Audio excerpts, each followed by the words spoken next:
তোমাদের অনেকে মনে হয়েছে না যে এই খেলাটা আর যাই হোক আর্জেন্টিনা খেলতে পারে না। হ্যাঁ, আমি মানছি যে পুরো ওয়ার্ল্ড কাপ ক্যাম্পেইনের মধ্যে আর্জেন্টিনা খুব একটা ভালো খেলেনি।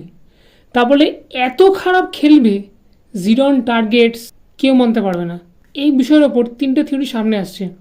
প্রথম কথা, এই যে ভিডিওটা যেখানে before the match Messi locker রুমে বলছে তার টিমমেটসদের যে সব কিছু এই ব্যাপারে ভুলে যাও, এখন শুধু আমাদের খেলাটা নিয়েই দরকার, সেটা নিয়ে ভাবো, সেটাই এখন ফোকাস করো।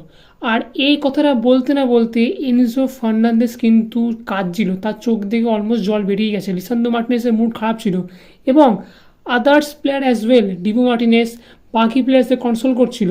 আর গেস হোয়াট, রেড কার্ডটা কে খেয়েছে? Enzo Fernandez. সবচেয়ে বেশি ইয়েলো কার্ড কে পেয়েছে?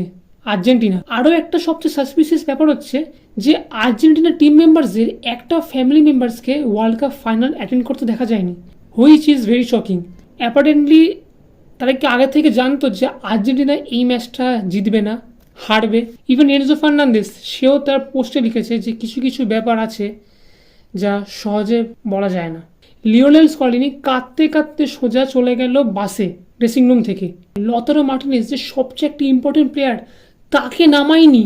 ওদিকে আফটার দি গেম মেসি বা আর্জেন্টিনার কোনো প্লেয়ার ট্রাম্পের সাথে আই কন্ট্যাক্ট পর্যন্ত করেনি। ইভেন আর্জেন্টিনার একটা খুব নামি জার্নালিস্ট সে নিজেও তার পোস্টে শেয়ার করেছে যে আর্জেন্টিনাকে ইচ্ছা করে হারানো হয়েছে। এই ব্যাপারটা আর ড্রেসিং রুমে কাদার ব্যাপারটা এনজো ফার্নান্দেসের, মেসি বলছে যে সব কিছু ভুলে যাও, এখন কিছু করার নেই, যা এখন আমাদের হাতে আছে সেটা নিয়েই খেলায় ফোকাস করো, সব কিছু সূত্র কিন্তু একটা জিনিসই বাজছে, কিছু একটা তো হয়েছিল। কারণ সেম জিনিস 1986 পর 1990 সালে মারাদোনার সাথে হয়েছিল, কিন্তু তাকে এইভাবেই কিন্তু জোর করে থ্রেড দিয়ে হারানো হয়েছিল। সেটা মারাদোনা নিজেও স্বীকার করেছে ইন্টারভিউতে।